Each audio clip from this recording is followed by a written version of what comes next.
The station signed off at midnight. 6 minutes later, the phone rang. This was in a fading Midwestern town, where Caleb worked overnight maintenance in a building set for demolition. The studio was completely dead. All the boards were powered down, the mix were wrapped up, and the on-air sign was dark. The phone rang again. It had that old rotary tone, impossible. The lines were supposed to be dead.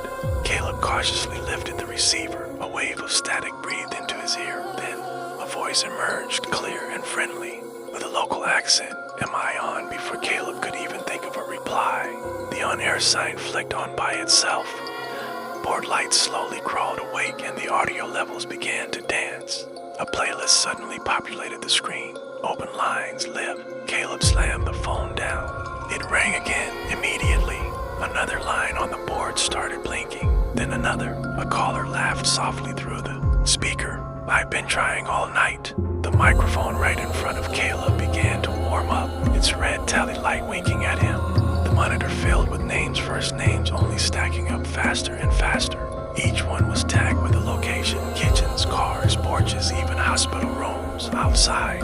The broadcast tower started to thrum, a low vibration Caleb could feel deep in his bones. The phone rang again. Caleb answered purely on reflex. You reached us, a woman said, sounding relieved. Do you remember me? The playlist on the screen advanced on its own. A new title appeared. Dedication now playing. A song began to play, one Caleb knew from his childhood. But the chorus was all wrong. Between the familiar lines of music, faint whispers threaded through. Stay, don't hang up. The audio levels on the board spiked into the red. A slip of paper printed out from the console with a single message. Caller count unstable. A new message scrolled across the main screen. Host required. The mic on its boom arm slid closer to him. All the phones stopped ringing at once. The studio fell into a deep silence. Then one line lit up again, brighter than all the rest. Caller spoke, this time with no static at all. Say my name. Caleb felt a strange pressure building behind his eyes, like sudden altitude sickness. The on-air sign seemed to burn hotter. He grabbed the master fader and pulled it all the way down. Nothing changed. He desperately yanked the main power cord from the wall. The music kept playing outside. Tower lights were blinking in a strange sequence, like they were calling out to something in a final act of desperation. Caleb smashed the emergency cut button. The on-air sign finally died. The phones went silent. The music stopped.